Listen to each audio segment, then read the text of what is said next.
नमस्कार दोस्तों, आपका हार्दिक स्वागत है बिब्लोफाइड डिजिटल सेंटर पर। हम लोग जो डिस्कस करने वाले हैं 902 जीएस पेपर को सॉल्यूशन करने वाले जो हाल ही में मॉक टेस्ट लगा है उसके जीएस पार्ट को पर्टिकुलर जीडी के अकॉर्डिंग डिस्कस करने वाले हैं कि जीडी में किस तरीके के क्वेश्चन आ रहे हैं। देखते हैं पहला क्वेश्चन क्या है। देखिए बच्चों, पहला जो क्वेश्चन है वॉइस क्लियर है? चलो ठीक है। तो वर्ष 1526 में पानीपत के प्रथम युद्ध में बाबर ने किस सुल्तान को हराया था? 1526 जो रहता है उसमें इब्राहिम लोदी को हराया जाता है। किसके द्वारा? बाबर के द्वारा। ठीक है, बाबर 1526 में पानीपत का प्रथम युद्ध लड़ता है बच्चों 1526 में, जिसमें किसकी हार हो जाती है? इब्राहिम लोदी की हार हो जाती है।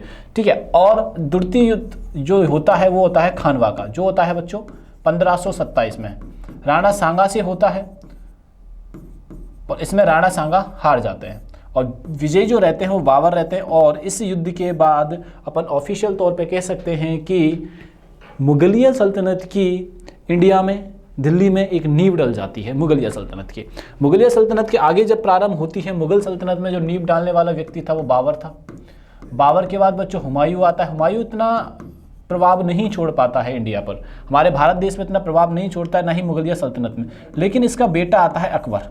अकबर का जो जन्म होता है वो 1542 में होता है और 1556 में ये राजा बनता है। हुमायूं के बाद ये राजा बनता है 1556 में, और जिसकी डेथ जो हो जाती है वो होती है 1605 में। एक लेजेंडरी टाइम पीरियड होता है अकबर का।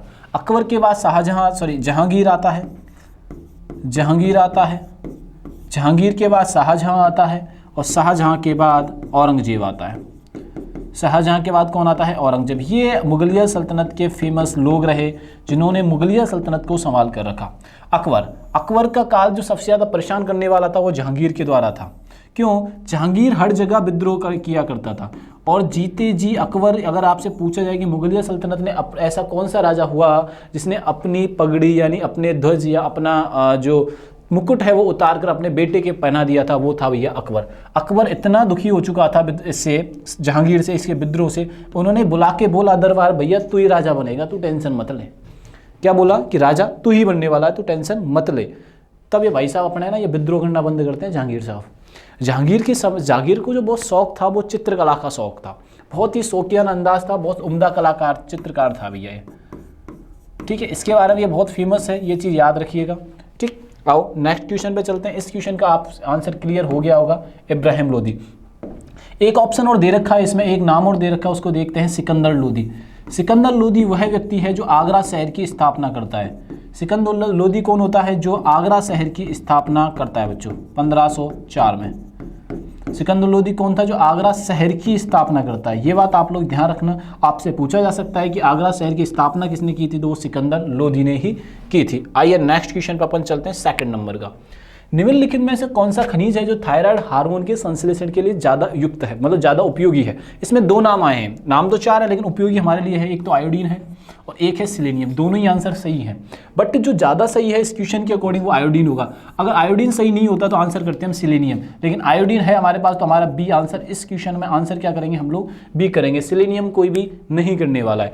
आयोडीन की थायराइड होता है, थायरोक्सिन होता है। थायराइड हार्मोन से थायरोक्सिन निकलता है। थायरोक्सिन जो होता है निष्क्रिय होता है बच्चों। थायरोक्सिन कैसा होता है? निष्क्रिय होता है। ये निष्क्रिय होता है, और निष्क्रिय सक्रिय होने के लिए, ये हार्मोन सक्रिय होने के लिए यकृत और गुर्दे में जाता है। यकृत एंड गुर्दे में जाता है। यकृत बोले तो लीवर, यकृत एंड किडनी बोले तो गुर्दे। ये बात आप लोग ध्यान रखने, ये एक्टिव होने के लिए यकृत और लीवर में जाता है। तो हमारे क्वेश्चन का यहाँ से आंसर क्या हो जाएगा बच्चों? बी आंसर हो जाएगा। चलिए नेक्स्ट क्वेश्चन करते हैं। दर्पण अकेडमी ऑफ परफॉर्मिंग आर्ट्स के संस्थापक संचालक रह चुकी किस भारतीय नर्तक या नर्तकी 1965 में पद्मश्री से सम्मानित किया गया? जो दर्पण अकेडमी की जो संस्थापक कही जाती हैं उनका नाम है मृणालिनी साराभाई। संस्थापक कौन है बच्चों? संस्थापक है मृणालिनी साराभाई। इसका पूरा नाम लिख देते हैं इनका, मृणालिनी साराभाई। इनके हस्बैंड का नाम था बच्चों, इनके हस्बैंड का क्या नाम था? विक्रम साराभाई।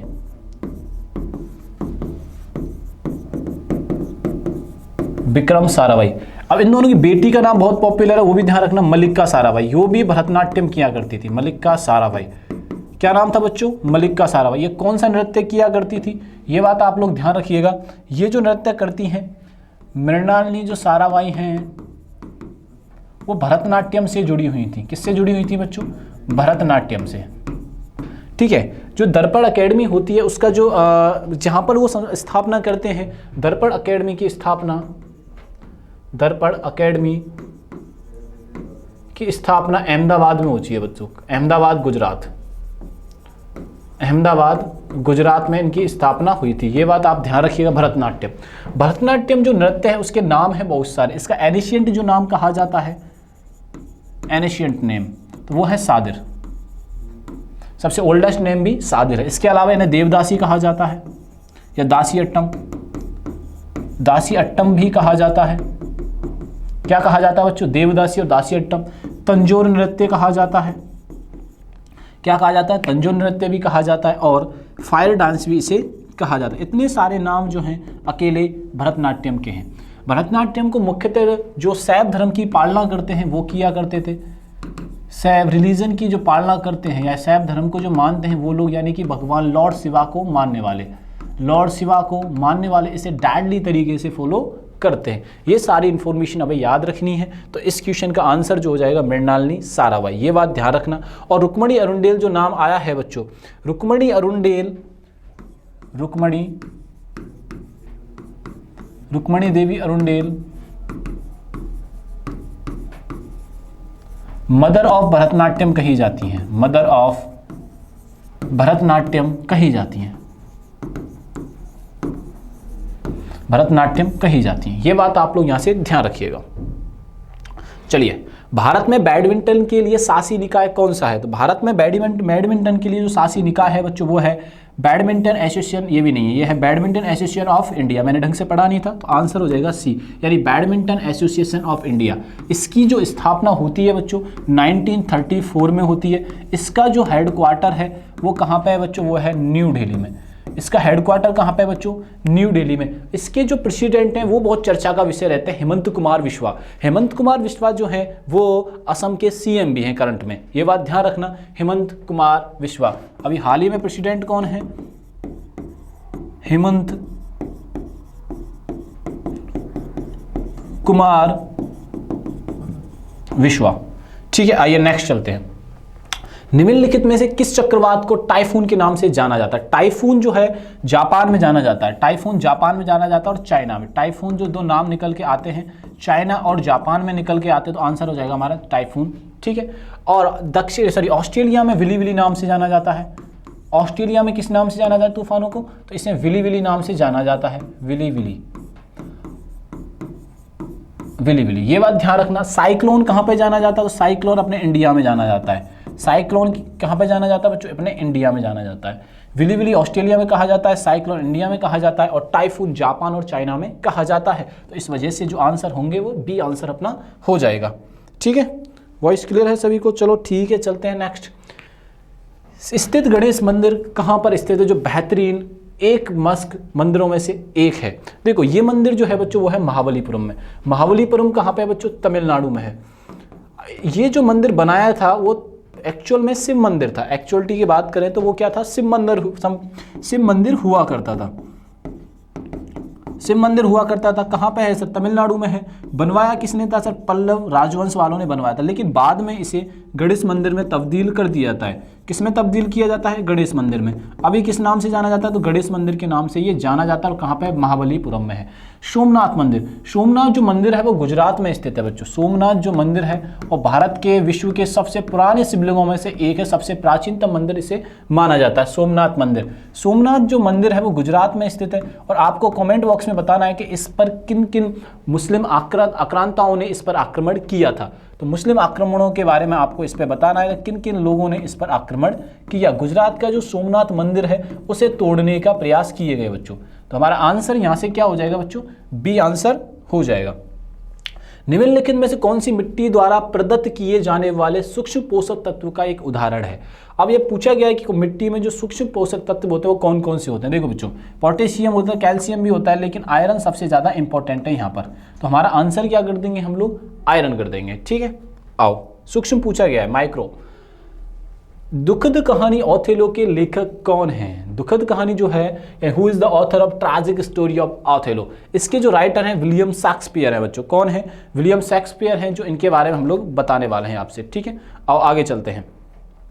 ये मानव की जीवन की गहराइयों के बारे में ये बुक बताती है, मानव के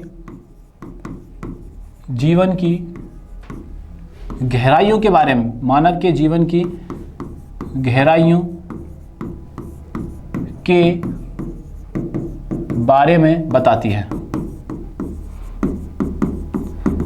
ठीक है, और कौन लेखक थे इसके, विलियम शेक्सपियर। होलिका दहन का त्योहार का प्रतीक है। होलिका दहन का जो प्रतीक त्योहार जो मनाया जाता है बच्चों, फाल्गुन माह के पूर्णिमा को मनाया जाता है। फाल्गुन माह की पूर्णिमा को मनाया जाता है। ये जो त्योहार जो प्रतीक माना जाता है बच्चों, वो माना जाता है बुराई पर अच्छाई की जीत। किस लिए माना जाता है, बुराई पर अच्छाई की जीत को रिप्रेजेंट करता है। तो आंसर क्या हो जाएगा इसका बच्चों, ए आंसर हो जाएगा। बदरुद्दीन तैयब पहले मुस्लिम व्यक्ति होते हैं जो कांग्रेस के अध्यक्ष होते हैं। बदरुद्दीन तैयब जी ने कांग्रेस को जो रिप्रेजेंट किया था, वे संबोधित किया था, वो 1887 में बच्चों किया था। ये बात आप लोग ध्यान रखना। इनके बारे में क्या याद रखना है, पहले मुस्लिम अध्यक्ष, पहले मुस्लिम अध्यक्ष। बात समझ में आई कि नहीं है, तो आंसर क्या हो जाएगा हमारा, ए आंसर हो जाएगा। खेलों के संबंध में नाडा का पूर्ण रूप है बच्चों। खेलों में संबंध हमसे पूछा गया है कि नेशनल एंटी डोपिंग एसोसिएशन है, नेशनल एंटी डोपिंग एजेंसी है। ठीक है, ऐसे करके पूछा गया। तो हम पहले ये देखते हैं कि नाडा एक्चुअल में है क्या। नाडा वह संस्था है जो खिलाड़ी खेल रहे हैं, कोई डोपिंग या ऐसी कोई दवाई नहीं ले रहा कि जिससे कि उनके बॉडी पर हार्म पड़े, और दूसरा कि उसे गेम पर भी बुरा नुकसान पड़े। अपन इंस्टेंट डिसीजन के लिए या इंस्टेंट एनर्जीज के लिए, इंस्टेंट कोई कार्य करने के लिए हम कुछ ऐसी चीज़ों का सेवन करने लग जाते हैं जो हमारी बॉडी के लिए घातक होती हैं। तो उसका नाडा निगरानी रखता है। जैसे कि कोई ओलंपिक प्लेयर है या कोई किसी भी एथलीट है या कोई भी गेम से जो संबंधित है, कोई भी हानिकारक पदार्थों का या जहरीले पदार्थों का या जो कि नशीले पदार्थ होते हैं उनका सेवन नहीं करेगा, तो उस पर यह रोक लगाने का काम करता है नाडा। ये बात आप लोग यहाँ से ध्यान में रखनी है बच्चों। याद आपको रखोगे कि नहीं रखोगे, ठीक है, याद रखनी है अपन को। अब चलते हैं नेक्स्ट क्वेश्चन पर। आओ देखिए बच्चों, 32 नंबर का क्वेश्चन करते हैं। कौन सा मंत्रालय डीप ओशन मिशन से संबंधित है। तो ये मेनली जो चलाया गया था बच्चों, समुद्रों के अन्वेषण के लिए चलाया गया था। किसके लिए चलाया गया था, ये समुद्रों के अन्वेषण के लिए चलाया गया था। किसके लिए चलाया गया था, समुद्रों के अन्वेषण के लिए चलाया गया था। और जो किससे रिलेटेड था, किस मंत्रालय से रिलेटेड था, पृथ्वी विज्ञान मंत्रालय से ये रिलेटेड था। ये बात ध्यान रखना। और महासमुद्रों और महासागरों के अन्वेषण के लिए ये चलाया गया था। ये बात ध्यान रखना। वॉइस क्लियर हो गया आई थिंक, हाँ, तो ये बात ध्यान रखिएगा सारे बच्चे, ठीक है। अब नेक्स्ट क्वेश्चन पे चलते हैं, आ जाइए। पश्चिमी घाट और पूर्वी घाट का मिलन स्थल कहा जाता है। पश्चिमी घाट और पूर्वी घाट, मैं कई बार इन चीज़ों दोनों को बता चुका हूं। ये तो होता है बच्चों पूर्वी घाट और ये होता है पश्चिमी घाट। और पूर्वी घाट और पश्चिमी घाट जो होते हैं, इनको जो मिलाने वाली जगह है वो है नीलगिरी पर्वत या नीलगिरी की पहाड़ियाँ। इसको मिलाने का काम कौन करता है बच्चों, नीलगिरी की पहाड़ियाँ करती हैं। इनको मिलाने का जो कार्य करता है वो नीलगिरी की पहाड़ियाँ करती हैं। पूर्वी घाट जो है ऐसे टूटा फूटा घाट है बच्चों, और पश्चिमी घाट है जो पूरी तरीके से बना हुआ है। ये ओल्डेस्ट घाट भी कहा जाता है इसको। आपसे पूछा जाएगा पश्चिमी घाट ज़्यादा पुराना है या पूर्वी घाट, तो आपका आंसर होगा सर पूर्वी घाट, क्योंकि पुरानी चीज़ें जल्दी टूट फूट जाती है। हमारे यहाँ से बहुत ज़्यादा एविडेंस मिलते हैं। और इसका जो ढलान है बच्चों, ऐसे करके ढलान है इसका। ये बात आप लोग ध्यान रखना, पश्चिम से लेके पूर्वी तक इसका ढलान है। तो नीलगिरी की पहाड़ियाँ आपको दिख रही होंगी, तो आंसर कर देंगे हम लोग ए आंसर। आओ, की मुद्राओं को चिदम्बरम मंदिर तमिलनाडु के गोपुरम पर चित्रित किया गया है। तो ये जो चित्रित किए गए 108 मुद्राओं को चित्रित किया गया है भरतनाट्यम की। भरतनाट्यम की 108 मुद्राओं को इस मंदिर पर बच्चों उकेरा गया है। भरतनाट्यम की 108 मुद्राओं को, बात समझ में आई कि नहीं है, तो आंसर क्या हो जाएगा हमारा, ए आंसर हो जाएगा। अब आओ आगे। कथकली जो नृत्य है वो, ये पहले तमिलनाडु के बारे में बता देता हूँ, सॉरी भरतनाट्यम। भरतनाट्यम जो रिप्रेजेंट होता है बच्चों वो तमिलनाडु में होता है। कथक जो होता है, कथकली केरल में होता है। कथक जो होता है नॉर्थ जो इंडिया है उसका एकमात्र क्लासिकल डांस है, नॉर्थ इंडिया का एकमात्र क्लासिकल डांस है। और मोहिनीअट्टम ये यूपी को रिप्रेजेंट भी करता है कथक, और मोहिनीअट्टम करता है बच्चों केरल को। ये बात आप लोग यहाँ से ध्यान में रखना। भरतनाट्यम तमिलनाडु, कथकली केरल, कथक यूपी, मोहिनीअट्टम केरल। तो ये बात आप लोग यहाँ से ध्यान रखना और हमारा आंसर क्या हो जाएगा, ए आंसर अपना हो जाएगा। सागर कवच 2024 का अभ्यास अभी अभी हाल ही में किया गया है। अब उससे पूछा गया कि भैया वो कहाँ किया गया, ये अपन से पूछा गया है कि ये दूसरा संस्करण जो आप लागू हुआ है वो कहाँ पे हुआ है। ठीक है, आ जाइए। गुजरात में हुआ है, राजस्थान में हुआ है, या गोवा में हुआ है, या केरल में हुआ है। ये हम जब सागर पूछा गया है तो ये भैया गुजरात में अभी हाल ही में ये ऑर्गेनाइज किया गया है। ठीक है, अगर दमनदीप का भी देखते तो दमनदीप भी इसका आंसर हो जाता। ये बात आप लोग यहाँ से ध्यान में रखनी है। ठीक है जी, आओ नेक्स्ट क्वेश्चन पे अपन चलते हैं।